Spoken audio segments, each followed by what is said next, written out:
Hello, everyone, and welcome to another episode of the Litigation Psychology Podcast brought to you by Courtroom Sciences. I am Ava Hernandez here, and I am honored to be here with Jordan Furlong. Jordan, how are you? I am great, Ava. How are you doing today? I am doing excellent. It is so nice to have you here. I have been a longtime reader and follower of your Substack, your blog, your LinkedIn, and I'm just really glad that you were able to make the time today because I think you have such fascinating and insightful ideas on the legal market and industry as a whole. So really looking forward to kind of diving into some of your thoughts there. Well, thank you kindly. Looking forward to it too. Of course. And for everyone who does not know Jordan listening, Jordan is a lawyer. He's actually based in Canada, but he is a lawyer, legal journalist, and then now works as a strategic consultant, forecaster, and analyst of the legal industry at large, and particularly its future evolution. I know you've got a lot of blog posts these days and sort of the future of the market, the future of the industry, and where we are going with all of that. Yeah, absolutely. And it's funny because what I'll often say when I'm speaking with law firms and legal organizations these days is I said, think about the future is if you want to know where it is, look behind you because we actually passed that threshold at some point. I don't know if 2020 is like the usual spot, but we are already shifting into a completely different set of expectations and circumstances for the legal sector, and that just continues every day. See, and that I find so fascinating because I agree wholeheartedly. And here in Chicago, where I live, I used to work for some law firms here for about 10 years before I went to grad school and ended up in this role as a consultant. So having been in the day-to-day of a law firm for so long, I just find it very interesting to sort of talk about what it is and where it is going. And you saying, Jordan, that even in 2020, that's where the expectations have started to shift. I'm Mhm. curious a little bit about your thoughts on what are those expectations that are shifting? What were they and what are they moving toward at this point that you see? Yeah, well, it is such a large canvas that we kind of have to sort of zero in on one particular area. So I love talking about shifts in market expectations, what clients are looking for, the tools that clients have available to them to make their own way down the road some distance towards their own legal solution. So that's a big category of subjects. There's also one of my favorite subjects right now, which is lawyer formation, the development of lawyers, which is legal education, licensing, the early years of supervised practice, and so forth. And that is also in period of significant flux. Happy to talk about either one of these too. But kind of narrowing in on a particular issue for me is how law firms are undergoing, I think, pretty significant shifts right now. And I think the process that we are going through in law firms is going to take most of the rest of this decade, probably into the next one. And at the end of that period, we're going to find law firms, I think, are going to have significantly different business models.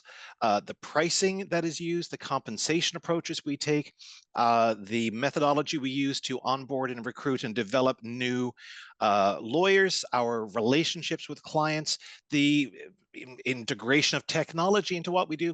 And I think fundamentally, the culture and the value and the purpose that law firms do. I really think in 10 years' time, if you like hopped into a time machine, went forward and looked around and said, okay, this is really different from what I'm used to.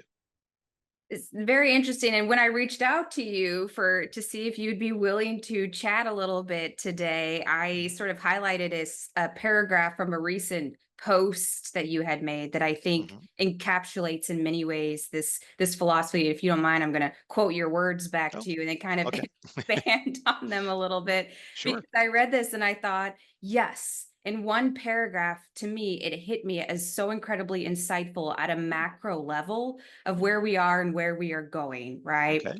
So you said that you've written before about the rapid disappearance of low-level legal work that will remove law firms' short-term economic rationale for hiring new lawyers. Mhm. And you said, but the challenge goes beyond that. And the work that which we have developed lawyers on in the past is simply not work that lawyers will do in the future. Why develop a proficiency in lawyers that won't be called upon? It'd be like training associates to become great stenographers. What would be the point? You said that your argument to law firms is that they need to start developing lawyers as soon as they can and as fast as they can to become the highest value, most client focused, most strategic thinking lawyers around, because that's the only kind of lawyer clients will hire in the future. The only kind of lawyer work will be partner level work. So you'd better create as many great partners, or whatever better term we hopefully come up with, as you can. Right. Yeah. And I think that's great. And I'd love to unpack that a little bit with Sure. you. And your talk first about the rapid disappearance of low level legal work that's going Mm, to remove the rationale of clients for hiring, or the rationale really of law firms to hire more lawyers to have at the disposal of their clients. mhm. How do you see that rapid disappearance of low level work playing out? It sounds like it Yeah. has a lot to do with artificial intelligence and with the shift and even what clients are requiring of their Mhm. lawyers. I think absolutely it does, and not just AI, but maybe like technology, writ larger, in a sense. So for me, part of it kind of starts with looking at what is the role or the purpose of an associate in a law firm, and the great majority of law firms, the only two real purposes that associates serve is number one, they're there to generate billed hours, as many as possible, and for the firm, of course, to sell their hourly effort at a higher rate than they pay the associates, because that's the leverage model, that's the pyramid model, that's how you generate profit. And, Right. and traditionally, this is how law firms kind of stumbled on this idea. Wow, look at this. The more of these associates, the more of these young junior lawyers we hire, we just keep amplifying and multiplying how much profit we can generate off them. So years ago, I used to refer to these vast grazing herds of associates roaming around law firms, right? So, and that was a major reason why they were there. Second reason, of course, they were there is that law firms also need to replenish the ownership and partnership pipeline, and because people come and people go. So, some of these associates, as we both know, they are welcomed and they are encouraged, and they make their way up the ladder, and the up or out culture within law firms ensures that a lot of them go out on the way, but some of them, a very small select few, make it to the top, and they become the partners, and the circle of life goes on. Mhm. So so with that in mind, my view on it is that, and this is something that actually was already starting to take place even before the pandemic and even before AI, but I think these have both accelerated the process. That first role of associates is becoming less important to law firms. And one of the reasons for that is we have the development of all these new technologies. And again, before AI, we had contract management and analysis software, we had document assembly, we had all these ways in which all the things that lawyers of my vintage, I was called to the bar back in 1994, we spent our early years digging through the files and drafting and researching and doing all the very basic stuff, primarily because, again, that's how the law firms made money off us, but also because that was the only way law firms knew how to train someone to become a lawyer, right? I mean, the sidebar point here is that law firms are not and never have been especially sophisticated enterprises. And there's a whole lot of lawyers say, well, what worked for me is what you're going to do, right? Which would, and we can talk in a moment about the generational chasm that's opening up around that issue right now. But Mhm. so with as we see more and more of this basic, straightforward entry-level work getting gobbled up by technology, and we're absolutely going to see this take place with generative AI. We've got studies out there that suggest that upwards of 40% of all billed hours from large law firms could be susceptible right now to Wow. what generative AI can present, Mhm. and can do. And this is very early stage Gen AI at this point. Mhm. Now, to be very clear, Gen AI can't do everything. It actually can't do a whole lot of things. You've heard the term the jagged frontier to Yes. describe generative AI. Some things it's remarkably good at, some things it's incredibly stupid at, and we don't know yet which ones they are. Um, so I think that for me, I look at this. For me, the prospect that I see is lawyers coming into the profession, coming into law firms from an education and licensing system that it really has not adapted in any way to the current reality. They're going to come into the profession, and they're going to find that the only work available to them is what we would maybe have traditionally called this is like third level, third year associate, fourth year associate work, and Right. they're simply not equipped for it because they are only equipped barely to do that entry level kind of work. So it is from law firm, like, so again, I'm happy to have a separate conversation about this potential catastrophe for every new cohort of incoming lawyers. But from law firms' point of view, what I say to them is the economic rationale for bringing lawyers in and leveraging their time on straightforward to mid-level work, that is draining away fast. Mhm. So what you have to think about is, what are clients going to pay you for from now on, right? Because you got to move up that value chain, move up that value ladder. And so a client, for instance, is going to say, well, I'm looking for strategic planning. I'm looking for preventive work. I don't want to have to keep sending all my problems downstream to you. I want you to help me prevent them from taking place, this kind of thing.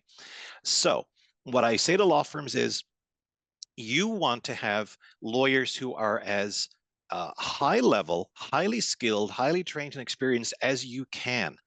You can have that sooner than you think, right? Because right now, I do see the runway. I am coming in for a landing. No, Um, please. I'm enjoying the heck out of this, Jordan. okay, so again, called to the bar in '94. Worked very briefly for a very large law firm in Toronto, one of the biggest in the country now. And Mhm. at that time, the partnership track, the amount of years you had to work as an associate to become an equity partner was 6, and that was it, right? And now you look at a lot of these firms, and it's 8, it's 10, it's 12, Right. right? It's crazy. And I say to law firms, there's no way it takes you 12 years to decide if someone is fit to be an associate.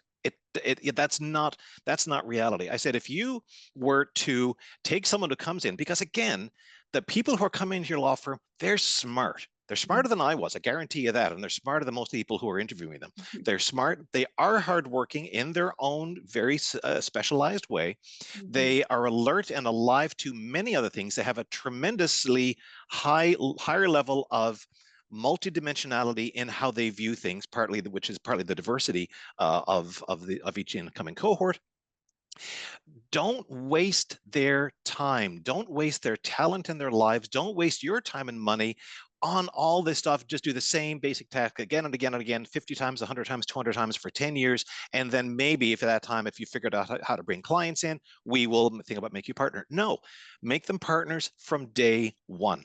Accelerate their training, accelerate their experience and their exposure to clients. And I wrote a post a couple of weeks back, and a couple of months back now, in my Substack talk, because I was speaking with the director of development at Goodwin Proctor, Mhm. and they have a fascinating intensive 2-month program for their first year associates, which is exactly what I'm talking about. They are immersing them in the process, and they are accelerating the process because they want high level, highly productive, highly skilled and valued lawyers as soon as they can. That to me is where law firms need to go. Shake yourself loose of this idea that you have these vast grazing herds and they're going to produce all this free money for you.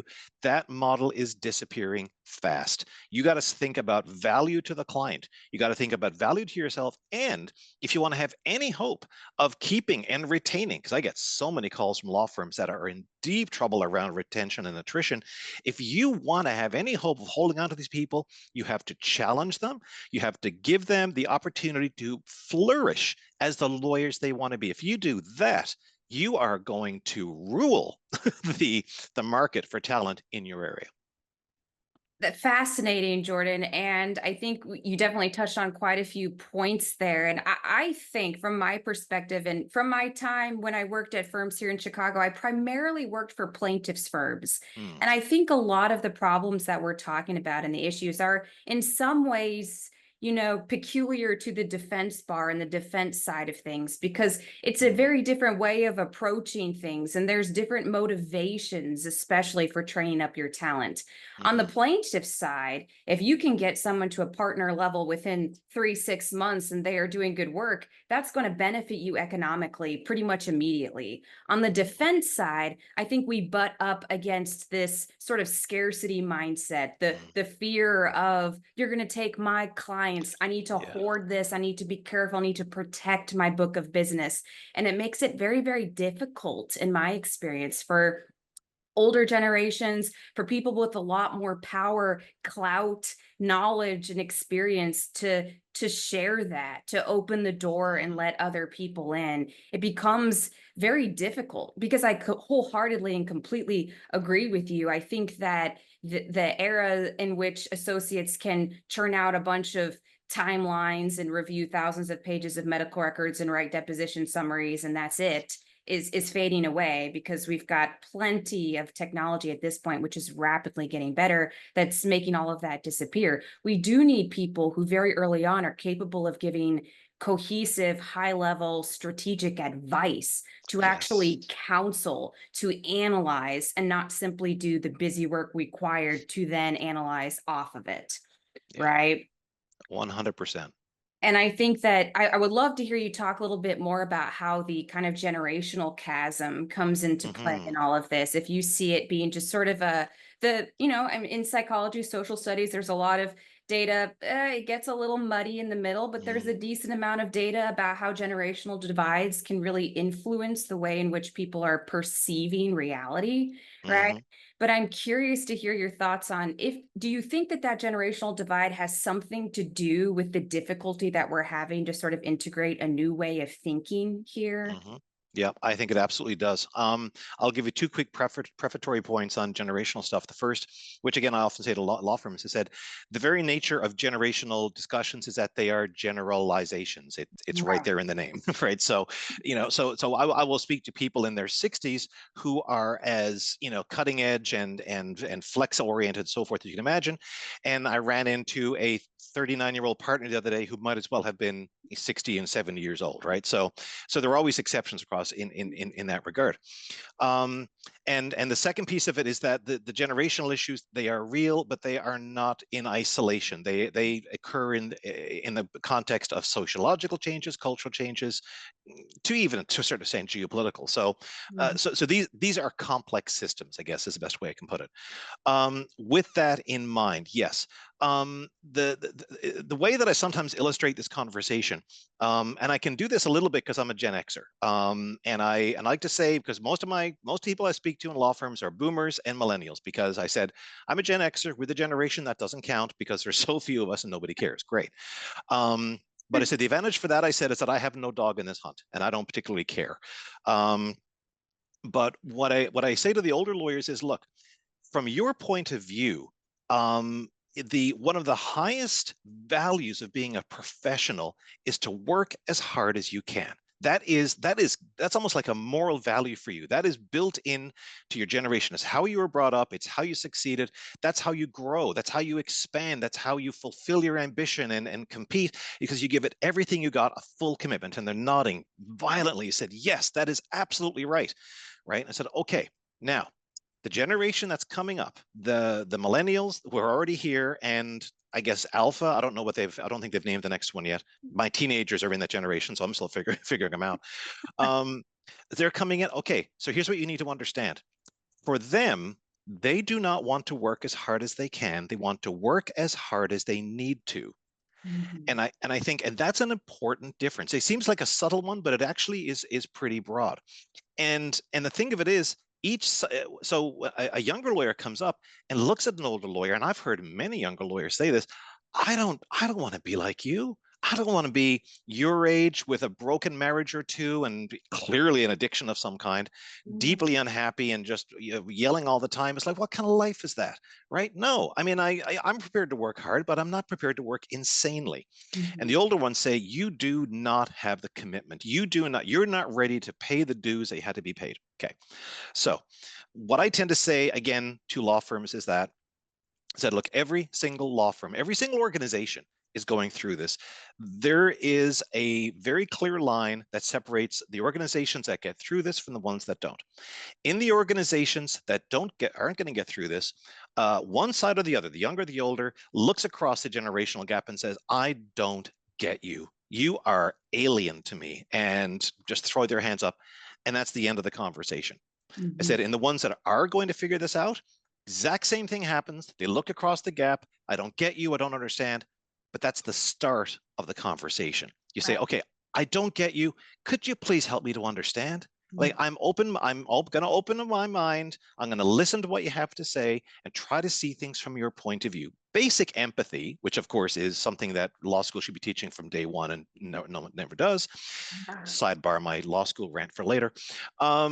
Right? And just listen. And I say, talking to the lawyer, said, you don't have to agree. You don't even have to be particularly sympathetic, but you need to know what it looks like from their part of the world. And they need to know that you cared enough to listen. And I said, that goes both ways. Okay. So that I think is kind of the fundamental point. But the last thing I say to the law firms on this is, I said, look, there are now more millennials than boomers in law firms. That's been the case now for about a year and a half. That number is going to increase.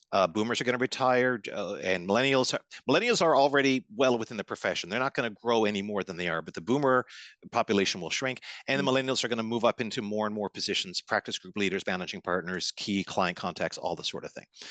And I also remind them, and remember, clients, same thing's happening there, right? Millennials are becoming clients too. Right. Okay. So I said, what's happening is natural. It is normal. It is completely irreversible. So it's if you want to fight it or you want to ignore it, go right ahead. But it's going to happen regardless. So my strong advice to you instead is try to work with this as much as you can. Now, that's the point you raised about the older partner who says, I just don't get it, and I don't this, and I don't that, and so forth. And that's a real challenge. That I think in a lot of ways is the biggest leadership challenge that a lot of managing partners and practice group leaders have to deal with. The established, powerful partner who says, I like things the way they used to be, and I don't want them to change. And what I say again when I'm talking to them is that I don't have a magic invocation. I don't have a magic wand for you on this. That's a conversation. It's a tough one. And it's one that unfortunately falls to you because you are the leader and you are there to represent the best interests of the firm. And I can advise you as to how you have that conversation, but you got to have it. You can't just ignore it. You can't just wait around for 10 years waiting for them to retire in disgust, because that doesn't help anybody and it doesn't make a good ending to the whole thing. But I always come back to, it's happening and you can't stop it. And I don't know. I'm not a great believer in hiding from reality. I'm a great believer in saying, if it's real, face up to it, right? I often say, to lawyers, you can decide for yourself if you think this is a good thing or it's a bad thing. I'm just here to tell you it's a thing, and you got to deal with that. So a lot of it is just face reality and move from there. I cannot tell you how much I love that advice, Jordan. I feel like you're inside my head. That's something I tell people all the time, right? Which is we have to look at reality. I remember a philosophy class I took when I was 18, a long time ago. And I remember Dr. Federica, she said, no one can deny you your own reality. And that phrase has stuck in my head and just shaped the way I think about things ever since, right? Because it's very true. And that boils it down. It was a phenomenology class, which is, more about facing reality as it looks to the individual, which in many ways, your reality might not be my reality. 2024, distinct polarization that we are seeing across the world. Reality itself can be distinct based on who you're talking to. And then that gets even more confusing and even more into the weeds, into some complicated and complex political and psychological topics, right? Oh, yeah. But the fact that we have to look at what's right in front of us and deal with it is paramount, right? Is paramount. And you also talk a lot about value, right? What are clients expecting at this point from their counselors? It's less, can you create a summary of what's going on in my case? And more, I think clients are seeking out that kind of strategic foresight, the analysis, the problem solving. And like you brought up a little while ago, the preventative analysis, where it's less, here's a problem, now we're in the thick of it, let's deal with it. But it's more, let me give you access to what's going on internally. And I want you to identify potential issues to prepare beforehand for the inevitable issues that we're most likely going to face down the line, and start thinking about that a little bit earlier on in the process, right? Which is something that myself and my colleagues at Courtroom Sciences, that is a huge hallmark of what we do, which is let's do more preventative work. Why are we waiting until so far deep into litigation when we start realizing, wait a second, maybe this case is a problem for us? Why don't we start Mm, far earlier on trying to consider those things, do some research, consider what's going on, talk to actual jurors, and formulate a better cohesive idea of this instead of waiting, mm, right? Have yeah. you seen that change over the years? Have you seen clients, have you seen firms focus more on the preventative earlier on, early litigation or pre-litigation or just earlier? Have you seen that focus shift along the timeline? Do you think that not just that it should shift, but that it Hmm. has shifted? Or do you see Yeah. that changing a little bit further down the line?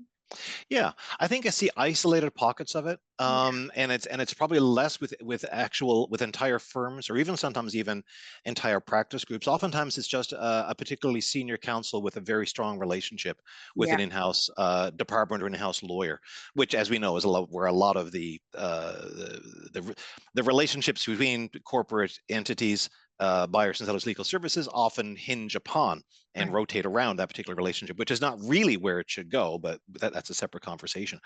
Um, but for the most part, no. I haven't really seen that come up, and I think there's at least two broad reasons for that. The first is the lawyers who are involved in these relationships, because again, keep in mind pretty much every in-house lawyer, every corporate counsel at one point worked in a law firm. Some of Right. them worked in law firms for many years. And you can't spend even 8, 9 months in a law firm without getting that into your head, right? And it forms your view of the world. Because we come into law school, we don't have a vision, we don't have an architecture. We just show up and said, oh, so it's like this. Oh, okay. So we work really hard, and some people yell at us sometimes. You do it for 10 years, then you make a lot of money. Okay, got it. Right. Thrilling. So so both the buyer and the seller, if you will, in these transactions, they are kind of they're raised on and immersed in the theory of lawyer business, which is you give me a problem, I spend a lot of time solving it, and at the end I say, here's your solution and here's a bill for the time that I spent, right? And that is so, it's the old David Foster Wallace joke about, the two fish who, swim along, and the old fish comes by and says, morning boys, how's the water? And they swim on past. One of them says, what the hell's water? Right? Because we don't notice what the environment that we are immersed in. So part of that is, it's all about I spend my time billing this work, so forth, but it's also the reactive, receptive idea of I wait around and the client just throws problems at me again and again and again, and I knock him down, I send it back, and that's my day. So when both the buyer and the seller have that same mindset, it's really difficult to break something new in. So a lot of times it simply doesn't occur to anybody involved in the process. This is something we could do. Now, a couple of subpoints on that. Number one, neither one of them has a lot of time to be thinking about other things that we could do, because the lawyer in the law firm is billing time to save their life, and the lawyer in house is swamped under 1,000 emails and 1,000 phone calls. So who's got the time to think about that kind of thing? Right. And also, again, we're not trained that way. From first day of law school, we're told you are problem solvers. And most of us went to law school thinking, aren't I clever? I'm so good at answering questions. I'm so good at solving puzzles. Look at the New York Times crossword, 5 minutes, boom, done. Right? Dang. Yeah, absolutely. Right. So that's a big part of it, is that we're stuck in our mold. Right. Right.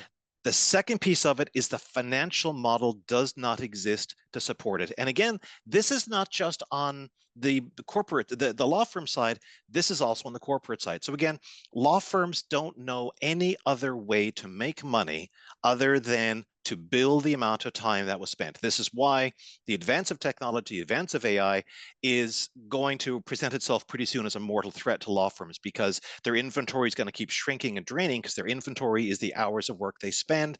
And now there's a machine out there's multiple machines that make those hours a lot smaller. So, Mhm. um, so part of that is a natural disinclination towards efficiency and a natural disinclination towards any activity that can't really be measured the amount of time that you spend to do it. But the problem also exists on the corporate side. And I see this a lot in a lot of corporate buyers. Forgive me, I see it a lot in the insurance industry. It is a constant focus on reduce cost, reduce cost, reduce cost, less, less, less all the time. And it becomes a zero-sum game, right? Where the client and the lawyer, the corporation and the law firm should be working together to find out how can we build something better. They are working against each other because the lawyer is absolutely motivated, incentivized to get those hours, get that work, get this, more and more and more. And the in-house lawyer and the legal ops person and everybody else is all geared towards less, less, less, less. And that kind of loggerhead approach is in its own way even a bigger problem. So if we could develop this, maybe a culture is a too strong a thing to hope for, but to develop, even to begin the habit of stepping back to say, is there a better way we can do this? Can we provide some value to you? And can you say to us, okay, because again, right? This is the thing. Every single time you talk to a lawyer about fixed fees, right, and or flat fees and so forth, and I get this all the time. Number one fear that lawyers have is that client will take advantage of it. The client will take advantage of me. They'll exploit it. Oh, flat fee, awesome! I'm going to talk to you all day long and get all this free legal advice, et cetera, right? And the funny thing is, on the corporate side about flat fees, no. If they want to give me a flat fee, there's got to be a reason for it. They figure they can make more money off me that way. So I don't want that. I want to get back to what I know, right? So the distrust and the disconnect, that's the problem. Honestly, that's the real problem. Law firms are low trust environments. Law departments have low trust relationships with their outside counsel. And I don't know. I mean, bad relationships are bad relationships, but when they are reinforced culturally on both the law firm and the corporation side, it makes it so much more difficult than it has to be. That's really interesting about how fundamentally you can talk about all these things, all these structural sort of issues, but it boils down in many ways to a general culture or aura or vibe of distrust, right? It Yeah. boils down to well, are you taking advantage of me? Are you not? Are you being honest about this? Are you not? Are you really going to add value? Or are you just talking a big game? Which Yeah. one is it? And that hmm inability to see through and acknowledge the reality, look at hmm the truth of things doesn't exist, because unfortunately there's a lot of, structural, financial, all sorts of other motivators. And that's very interesting. And then the problem becomes, how can we solve this culture of distrust? How can we create more trust between corporations, insurance, and their counsel and their vendors and all these things, so that people are being honest about the value that they can actually add, and Yeah. when we may not be the best fit, right? Is Yeah. that something that's even possible in this day and age? I mean, my pessimistic self sometimes gets a Mm. little bummed out about that sort of thing. Is it possible for us culturally at sort of the corporate industry level to be radically honest about our own skills, our own abilities, and the actual value that will add? Is that possible? Or are we all so ingrained, especially in the legal market, so ingrained to sort of puff ourselves up a little bit and add on all the little accolades that we've probably paid for to our email bio and those sorts of things that just make us look really great? But what are we actually doing? What are we actually imparting? And to be able to be honest about that is very difficult. And I think there's such a fear, in my experience, on both ends, but especially on the legal side, on the firm side, there's such a fear about being honest with the corporate client or with the insurance client about, listen, here's the extent of the value I can add, and then that's about where it's going to end. Here's where I think we might need to bring in some help, right? Yeah. And Yeah. there's a fear that that's going to make them look terrible. And I Yeah. don't know, in my opinion, I don't know. I think that there's a certain corporate client or plenty of insurance folks, claims professionals I've worked with, who value that radical honesty. And that's actually something that creates that trust that's been fractured. I don't know if you have any thoughts on that, Jordan, about how hmm we can possibly try to mend that gap, which in many ways is less in my opinion, about the structural, strategic, financial side of things, and more on just a very human, mental, psychological level of how can we trust each other again? How can I Yeah. believe you when you say you're going to do something for me? It's a Right. great question, and I think you're absolutely right. I think it's the core of where we're going to restart, because it isn't just within law firms or within corporate law firm relationships that we have seen trust dwindle. We are at the lowest trust point in recorded history Yes. across our communities, across our countries, across our in terms of our faith in institutions. It's incredibly low. We are now at a period where culturally, as people, we are extremely skeptical, extremely frightened, and have a kind of a natural hostility to anything which is unfamiliar. So it makes it a very difficult period of time Yeah. to try to take something like this forward. So my naturally positive nature, which surprisingly you might not think from listening to me, but my naturally positive nature is kind of warring with my realistic assessment of where we're at. So here's what I think. I think it's always possible. I am like Gandalf. I will never counsel despair. Um, but I think that for something like this to happen, first of all, there needs to be it cannot, like I say, it cannot simply be a relationship between a partner and an in-house counsel, which, it's like, yes, we want to do this, we want to make this happen. That alone is, I think, it's extremely desirable. Might even be necessary. I haven't decided yet, but I think it's extremely desirable. Mhm. But the problem is that it's within the context. We all know this, right? It's gonna, yeah, I'd like to do this, but the firm would never let me. Yeah, I'd love to try this, but the company, the CFO's breathing down my neck and this and so forth, they'd never let me. So what you need to begin with is kind of a permission space, right? You need, and this is why I'm fond of saying I've gotten more progress made with the two words pilot project than anything else, right? Huh. You know, to be able to say, because especially for lawyers, oh, pilot project, okay, that's fine, that's not a big commitment, we're just trying to something, if it doesn't work, we can throw it out, et cetera, et cetera. I've seen pilot projects which are still ongoing 10 years later, which are transforming Mhm. businesses. um, so uh, so I think it's something which it can't happen just at the level of the individuals. I think it has to happen where of a law firm and it's one of its clients. Just pick the one with the strongest relationship, right? It's like, if you're going to start somewhere on something, work from a position of strength. So if you've got a client that you're fighting with a lot and who's always on your back and you guys bug each other, that's not the place to start. Start with the place where you think the goodwill level is potentially the highest. And you say to the GC, need a talk with you, but I also need to talk with the CEO or the CFO or whichever C-suite people you could get in on this. And we need an hour and a half of everyone's time. This is what we want to talk about. We wanted to talk about this operation where some of the work that we can do, some work for you efficiently and effectively. You know that. You read all the stuff about AI and technology. We know it as well.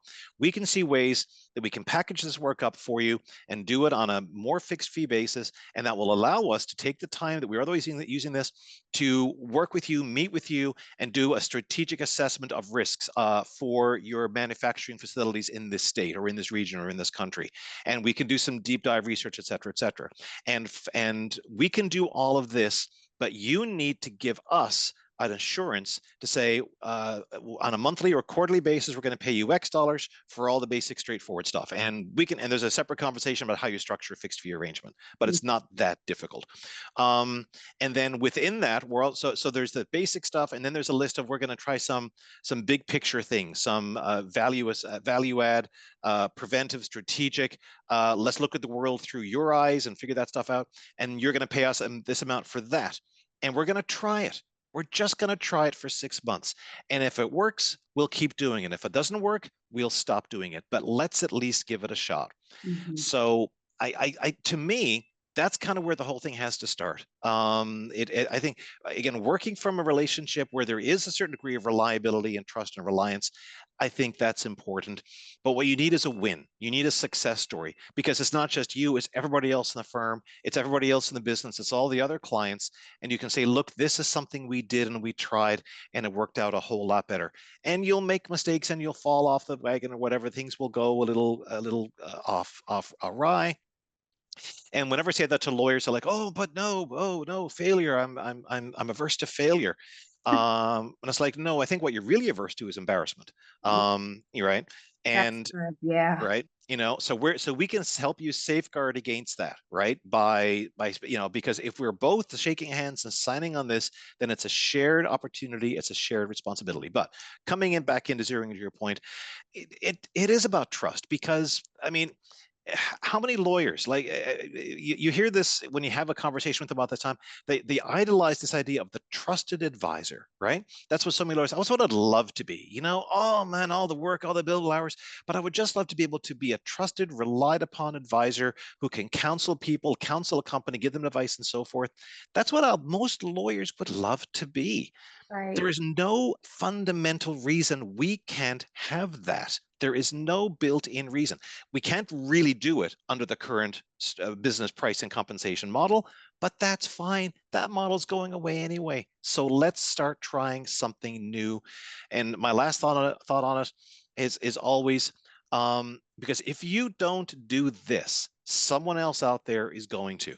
And and your client is getting pitches all the time from other law firms trying to get their business, and clients do not like switching law firms. The switching costs are very high, but if someone comes to them with a good enough offer to pique their interest, they'll at least listen. And you don't want your law firm, your clients, listening to other law firms. You want them to give you their full attention. So Hmm. Man, good stuff, Jordan. Really, really good stuff. I could talk to you all day, but I won't. It is Friday when we are recording this, so we will all go off and enjoy our Friday. I have one final question for hmm you. Maybe I'm a little biased as a millennial myself, right? hmm Having yeah. faced this generational chasm in many ways in my life and in my career. hmm And also, like you were just saying, it is a dream to be able to do work where someone is asking for strategic advice, and that is the fundamental element of what I do, right? I hmm tell people all the time, this role that I am honored enough to have as a consultant, whenever someone asks me that magic question, Ava, what do you think about mm this? Yeah. It's like a drug, Ding. right? Oh my Yeah. God, right? What do I think? You want to know what I think? I mean, hmm to me, it is something that given my life and given where I have come from, I will hmm never ever take that lightly, right? Yeah.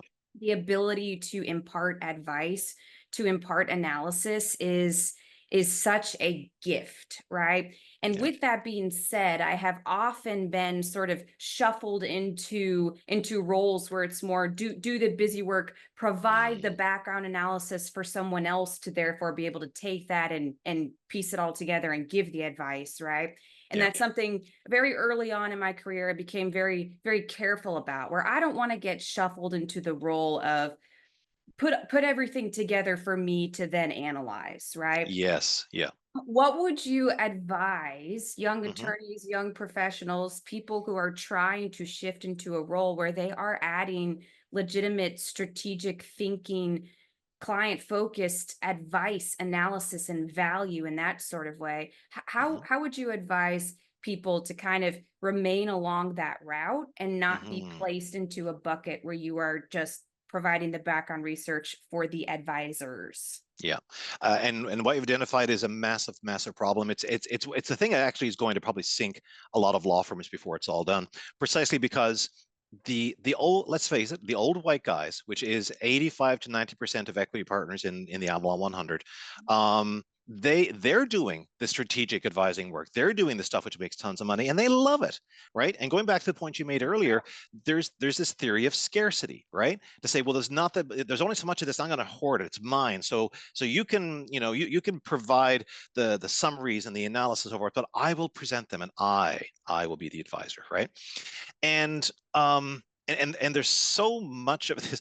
I mean, it's funny in a way, because a lot of millennials are actually having this experience. The boomers won't get out of the way, and as a Gen Xer, say, kind of welcome to our world, right? Because it's hard. It's hard when you're coming in behind the largest generational cohort the planet's ever seen. At a time of unprecedented wealth generation, it's really hard to come in behind that. It's a tough act to follow. So how do you do that? Well, part of it is thinking about where am I? Where am I located and positions and so forth? And if you are in a law firm of any size, I don't know. If you've got like more than 50 lawyers, as far as I'm concerned, you're a significantly sized law firm. Maybe that doesn't seem like New York. I guarantee you, it's big in Peoria, right? Or it's big in San Antonio or something like that. Right. So but but if you identify for yourself, these are this is the role that I want to fill. What do I need for that? Again, we do not have anyone near the time to talk about this, but continuing professional development for lawyers is a skill we don't learn, and we need to learn it. Because what I say to every single lawyer is, you are in charge of your ongoing professional upgrading. And that is not sitting in 10 hours of CLE a year, I guarantee you. What it's about is deciding, what do I think I want to be doing a year from now, 3, 5 years from now? Who do I want to be as a lawyer? What kind of work do I want? Do I want to be that trusted advisor, or in the piece I wrote in my Substack, to advise, advocate, and accompany, right? Because I think most of us do. Okay, what do I need in order to do that? I'm going to need certain skills. I'm going to need certain kinds of experiences. I'm going to need certain perspectives that I don't necessarily have, especially from the client side. I'm going to need relationships with people. Okay, now it's my job to go out and build all those things, because I not only can I not assume my law firm will give those things to me, I kind of have to assume my law firm is going to block me from getting these things, because it's not in the interest of the people who run the firm that I develop these kinds of skills. They're not looking for replacements. They are fundamentally not looking for people to move into their roles. Most of them. There's always some honorable exceptions. I don't want to rule those out. So part of it really is, do some mapping, have conversations with people you trust within the business. The more people you know on the client side, talk to them, listen to them, investigate. Go to industry conferences, read industry publications, pick up as much of this information as you can. Equip yourself, right? But the second part of it is to say, um, you are not limited to any one platform. You don't have to practice law the way these people did. In fact, I probably would recommend against it, because it's actually pretty unhealthy. And it's going to be less and less profitable all the time. You can do, and I say this, someone I'm sitting in, the attic in my house right now. I like to say I'm pointing at the roof. I'm helping keep over my head, right? And I've been doing this since 2010, and it's wonderful. It really is. It's amazing. It's hard. Don't get me wrong, right? Especially when, like, anybody who's in a kind of freelance capacity or consulting capacity, you never know where the next meal is coming from, but you kind of work in that. But you don't need as much outside support as you think you do. We are at a position now where people can build networks, build relationships. They can build their own very successful business. And if all you're doing is advising 4 or 5 clients and this kind of thing, and you're making X dollars a year, which is enough to pay down the mortgage, put food on the table, and put some money in the savings account for the kids to go forward, that's a start. That's enough of a start, right? And just keep kind of moving on from there. So a lot of it is, I guess, the fundamental message, which maybe I could have said it quicker at the start. Uh, Invest in yourself. Invest in your talent, invest in your dreams, invest in your ideas, and believe that this is something I can do for other people, right? Because I guarantee you, the people who are doing this right now, making lots of money, they're not smarter than you, right? They're not fundamentally better at this than you. They had opportunities that came their way and they took advantage of them. Awesome. Those opportunities are not going to come to you in the same way. That's a bummer, but nonetheless, you can move from that. Invest in yourself, upskill, upgrade, up network, up connect, up wise, up experience. Keep building this stuff up as much as you can. And there will come a time where, I really believe this, you won't need to go out knocking on doors. People are going to come knock on yours, right? Because you will have established yourself through your speaking, through your writing, through the work that you've already done, through the relationship. People said, yeah, Ava, she's someone you should go talk to about this, because da da da da da da da. So invest in yourself, believe in yourself. That's the road you got to take. Really, really excellent advice. Thank you so much, Jordan. And thank you so much for taking the time to talk with Of me course. and to talk to all the listeners here. people, if anyone wants to get more of Jordan's really great words, I strongly recommend checking out his Substack. It's jordanfurlong.substack.com. Is that right, Jordan? That's right. Yeah, that's Okay. it. Follow him on LinkedIn. You're always posting a lot over there, Jordan. I always get a lot out of sort of the summary. Sometimes you ask some interesting sort of industry adjacent questions and quizzes, polls that you post for Yeah. people. So it's interesting to kind of have a finger on what's going on. But thank Cool. you again, Jordan. Thank you My, so much for your time. my pleasure, Ava. Thank you very much for the conversation. It was fantastic. Of course. Well, this has been another episode of the Litigation Psychology Podcast brought to you by Courtroom Sciences. See you on the next one.